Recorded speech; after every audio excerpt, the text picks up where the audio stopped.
Thank you so much and welcome. Thank you. Can everyone hear me? Okay, sounds good. Well, pleasure to be here to speak to everybody. My name is Vivian Kwan, use she, her pronouns, and I'm the Community Engagement and Partnership Lead with Kickstand, and I'm here with my colleague Rachel. My name is Rachel Pattison. I use they, them pronouns, and I'm the Service Innovation and Implementation Lead with Kickstand. Yeah.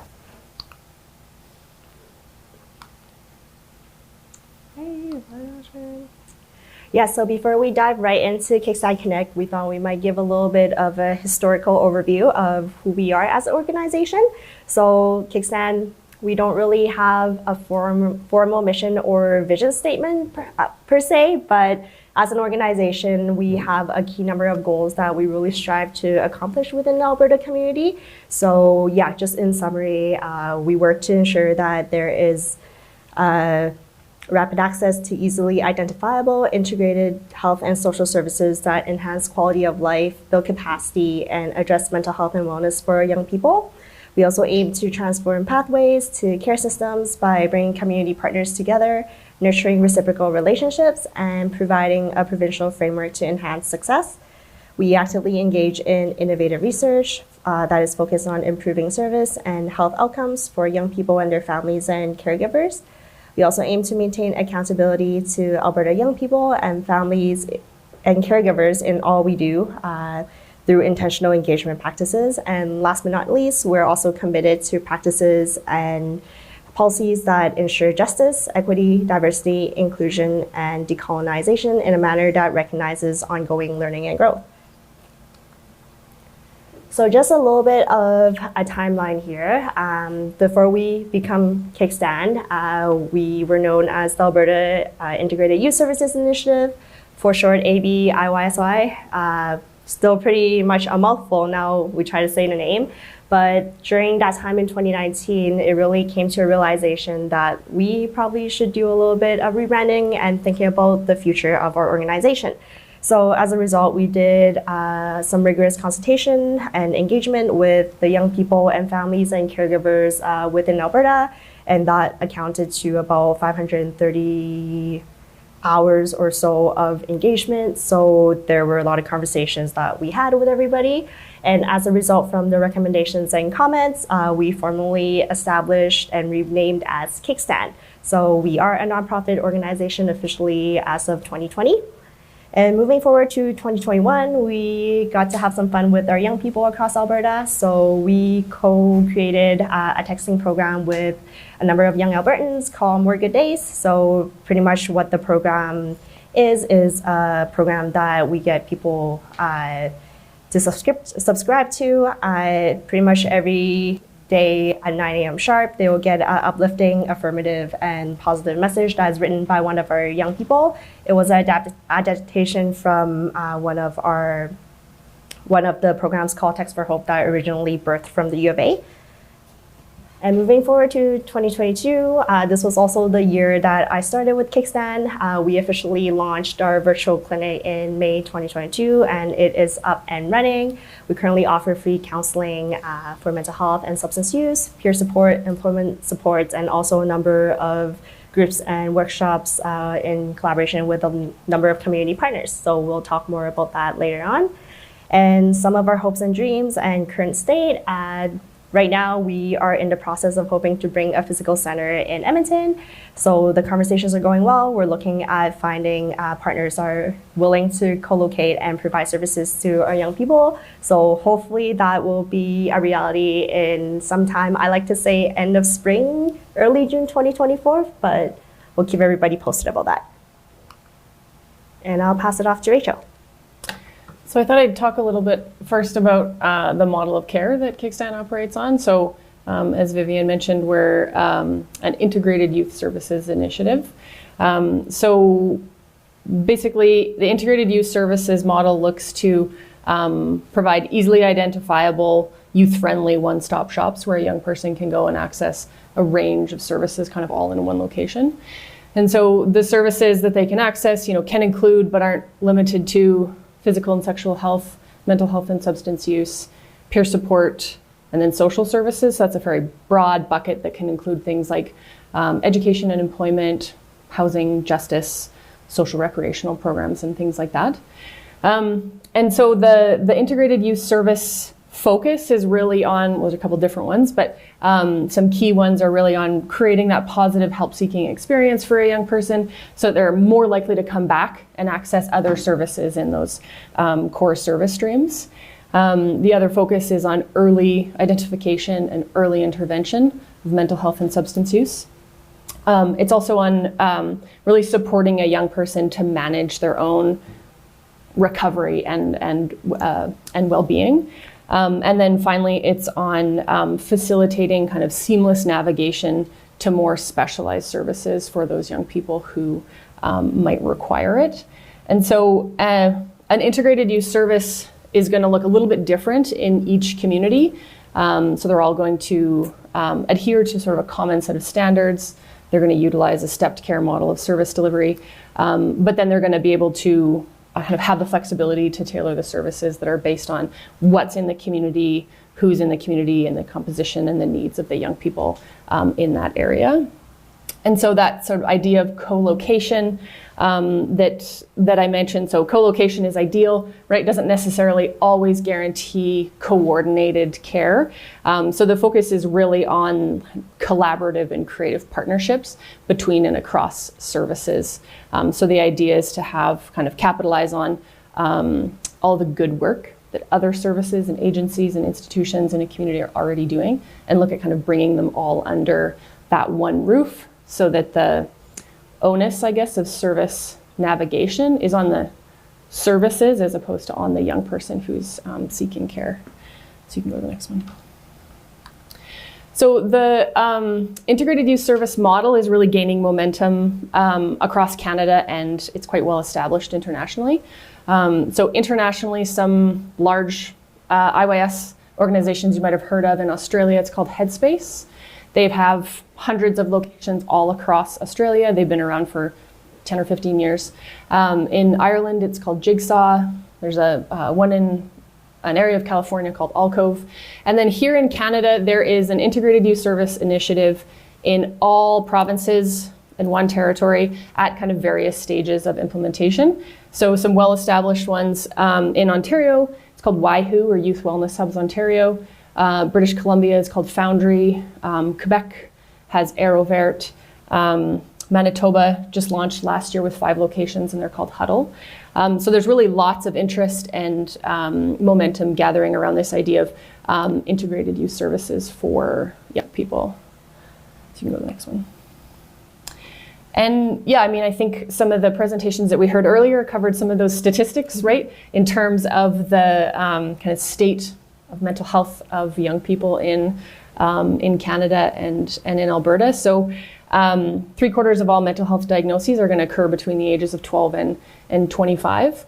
And Canadian young people report the highest rates of mood and substance use disorders. And so considering that mental health problems represent the largest burden of disease for young people, for that age group, and they're also the least likely to access care, right? It's really important that we get them access to, evidence-based, low barrier services as soon as we can. So you can, the next one.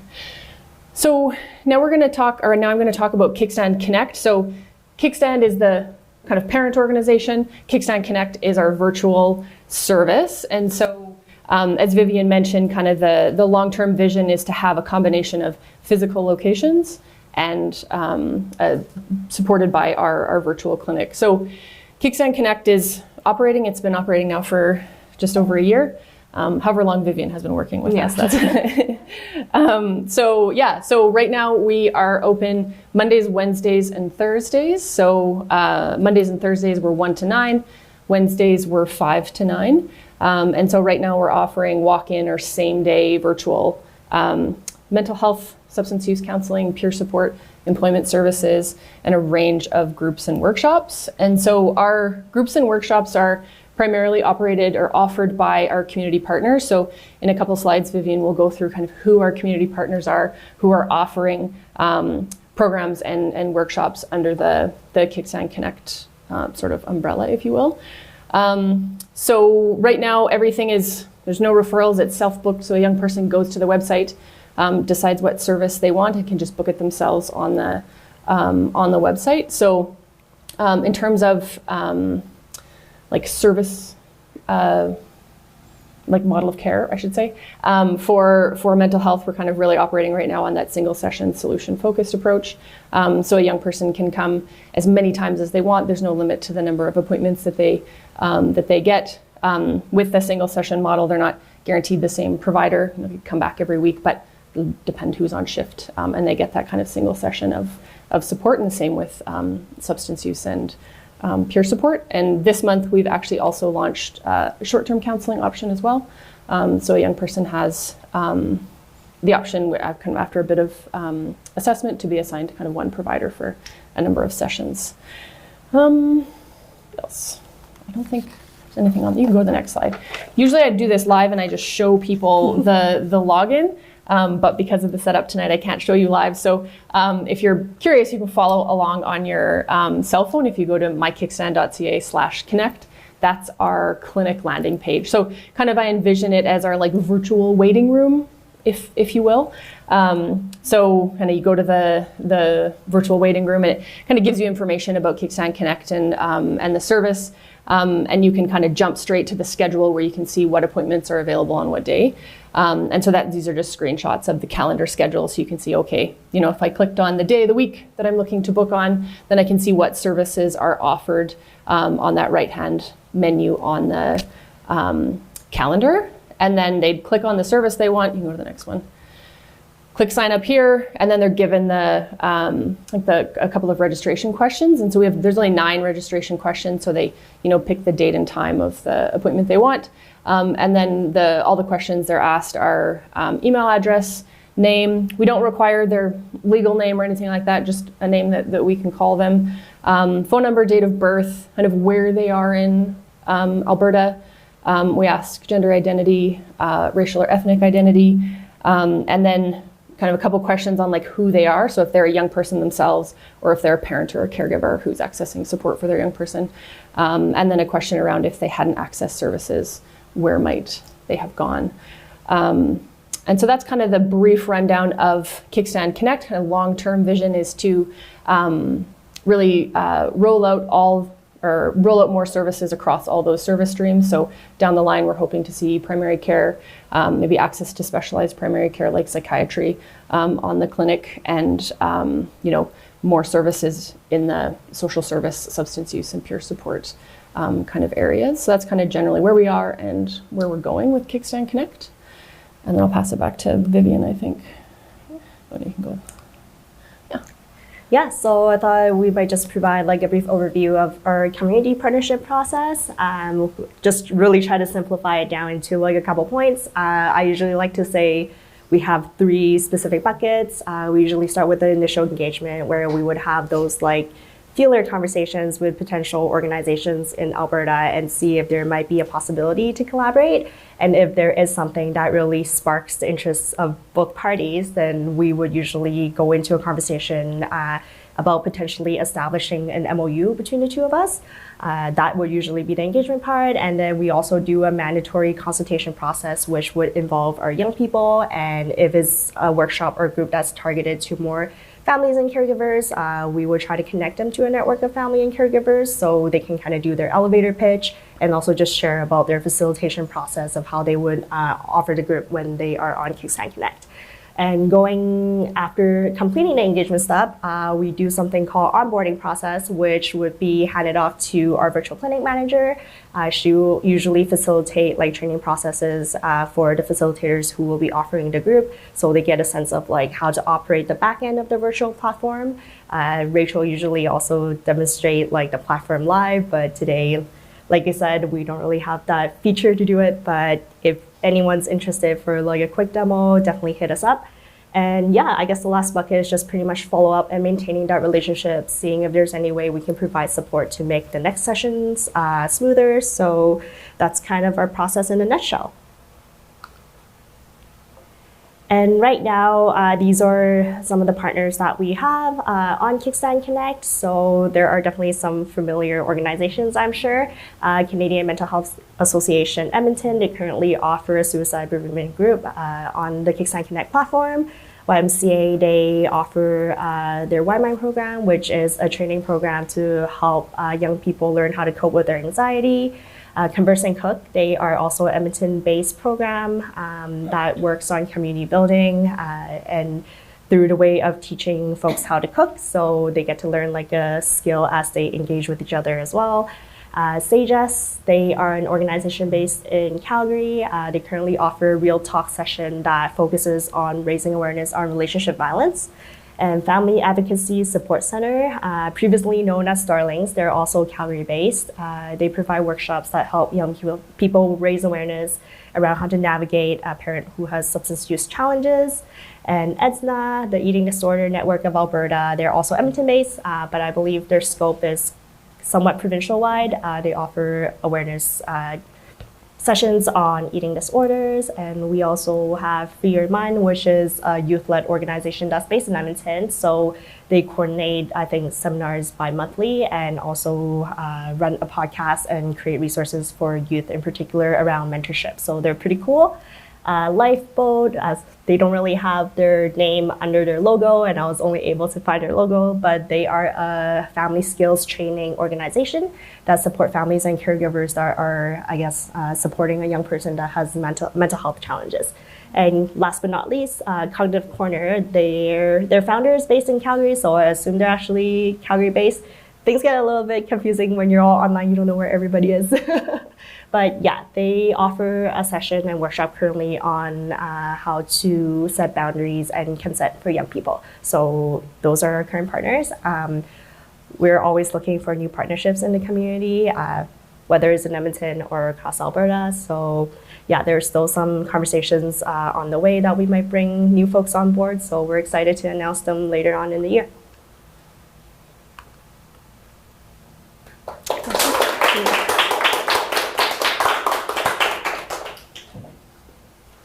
Well, thank you so much. Great information, great partners from what I can see.